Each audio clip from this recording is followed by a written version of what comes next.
بسم اللہ الرحمن الرحیم الحمدللہ رب العالمین۔ کل ہم نے نور الایضاح کا پہلا سبق جو ہے وہ پڑھا تھا۔ بسم اللہ کی اس میں ترکیب ہم نے کی تھی اور اس کا ترجمہ کیا تھا۔ آج آگے جو ہے وہ خطبہ جو ہے مزید اس کو پڑھتے ہیں۔ الحمدللہ رب العالمین۔ الحمد، جی الحمد کیوں پڑھا؟ یہ کیا ہے؟ مبتدا۔ یہ کیا ہے؟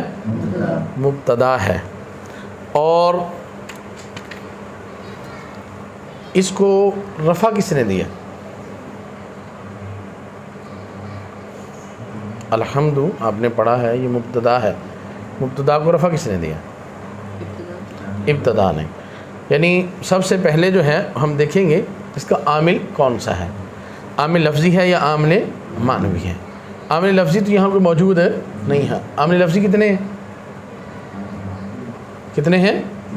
3 ہیں۔ کون کون سے؟ اس کے شروع میں کوئی حروف عاملہ نہیں ہے، اسماء عاملہ نہیں ہے، افعال عاملہ نہیں ہے، ٹھیک ہے۔ تو اس کے بعد جو ہے وہ ہم کس میں دیکھیں گے؟ عامل معنوی۔ عامل معنوی کتنے ہیں؟ 2۔ کون کون سے؟ ابتدا اور فعل مضارع کا حروف ناصبہ اور جازمہ سے خالی ہونا، ٹھیک ہے جی۔ تو یہاں کیا ہو رہی ہے؟ ابتدا ہو رہی ہے، خطبہ شروع ہو رہا ہے۔ الحمد سے کیا ہے؟ ابتدا ہے۔ تو اس کو جو رفع دیا ہے کس نے دیا ہے؟ ابتدا نے دیا ہے۔ ابتدا کے بارے میں اختلاف ہے۔ بعض کہتے ہیں کہ یہ ابتدا جو ہے یہ مبتدا کو رفع کرتا ہے اور خبر کو بھی رفع کرتا ہے۔ بعض کہتے ہیں یہ مبتدا کو رفع کرتا ہے لیکن آگے مبتدا کس کو رفع دیتا ہے؟ خبر کو رفع دیتا ہے۔ تو الحمد ہم نے اس کو پڑھا ہے۔ تو الحمد اس کا رفع جو ہے وہ کس کے ساتھ آیا ہے؟ رفع ضمہ کے ساتھ ہے، رفع ضمہ کے ساتھ آیا ہے۔ تو اس کو دیکھیں، جب ہم نے یہ پہچاننا ہے کہ رفع اس کا کس کے ساتھ آیا تو کہاں دیکھیں گے؟ ہاں، اس میں متمکن میں اس میں متمکن کی کون سی قسم ہے؟ مفرد منصرف صحیح ہے۔ تو اس کا اعراب کیا ہے؟ رفع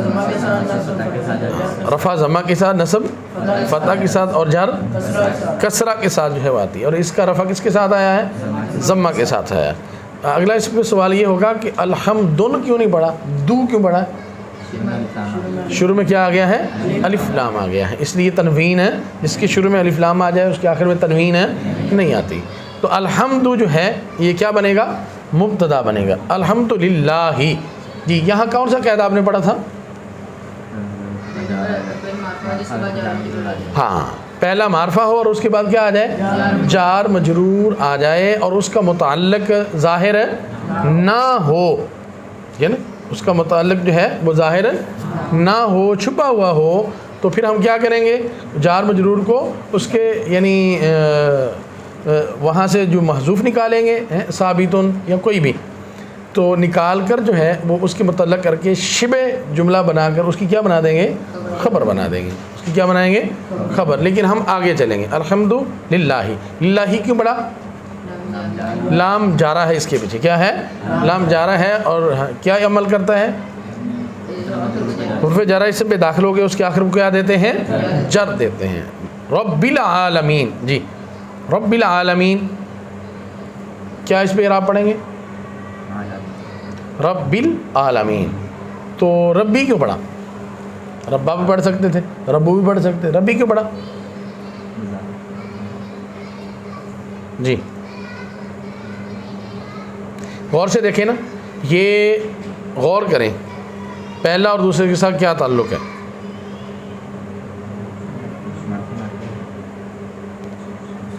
عامل میں دیکھ لیں،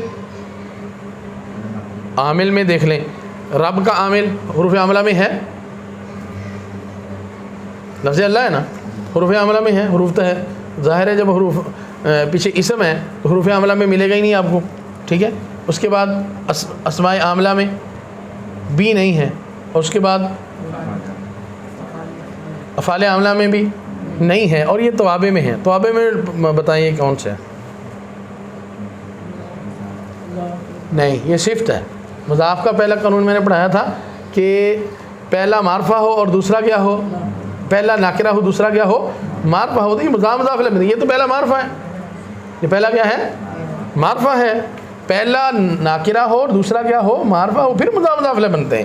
یہاں لفظ اللہ کیا ہے، یہ معرفہ ہے اور دوسرا کیا ہے ناکرہ ہے، ٹھیک ہے، تو یہ بھی صفت ہے، یہ لفظ اللہ جو ہے یہ کیا بنے گا موصوف بنے گا، اور لفظ رب جو ہے وہ اس کی کیا بنے گی صفت بنے گی۔ جو اعراب موصوف پہ آتا ہے وہی کس پہ آتا ہے صفت پہ آتا ہے، تو اس لیے ہم نے الحمدللہ ہی پڑھا، اور آگے ربی جو ہے یہ موصوف یعنی پیچھے اس کا موصوف ہے، اور جو اعراب موصوف پہ آتا ہے وہی کس پہ آتا ہے صفت پہ آتا ہے۔ رب العالمین، جی رب العالمین یہ کیا بنیں گے رب العالمین۔ پہلے غور کریں، رب یہ معرفہ ہے ناکرہ، غور کریں ناکرہ ہے، کیا ہے ناکرہ ہے، اور العالمین معرفہ ہے۔ قاعدہ دیکھ لیں، قاعدے آپ کو یاد کروائیں جی، تو کیا بنیں گے سیدھی سی بات ہے، کوئی اس میں مشکل نہیں ہے، پہلا ناکرہ دوسرا معرفہ مضاف مضاف الیہ بن جائیں گے، ٹھیک ہے۔ تو اب جو ہے مضاف الیہ کیا ہوتا ہے مجرور ہوتا ہے، کیا ہوتا ہے مجرور ہوتا ہے، یہ اس کی جری حالت ہے، کیا ہے جری حالت ہے، نسبی اور جری حالت۔ مسلی مینا پیچھے پڑھا نہیں، مسلی مینا وہ اس کی کون سی حالت ہے جری اور نسبی حالت ہے، ٹھیک ہے۔ ایسے ہی رب العالمین، تو یہ لفظ رب جو ہے یہ مضاف ہے، اور العالمین کیا ہے مضاف الیہ ہے۔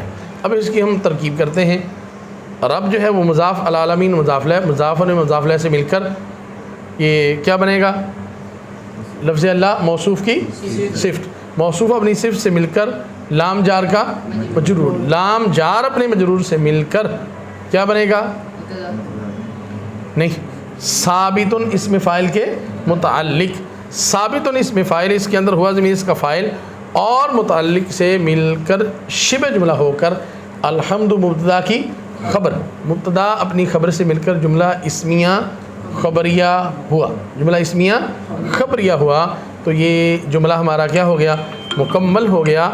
تو اس کی اب ہم جو ہے کیا پڑھتے ہیں، اس کا ترجمہ پڑھتے ہیں۔ الحمدللہ تمام تعریفیں ثابت ہیں، ثابت نکالا ہے نا، تمام تعریفیں ثابت ہیں کس کے لیے اللہ تعالیٰ کے لیے، رب العالمین جو تمام جہانوں کا کیا ہے پالنے والا ہے۔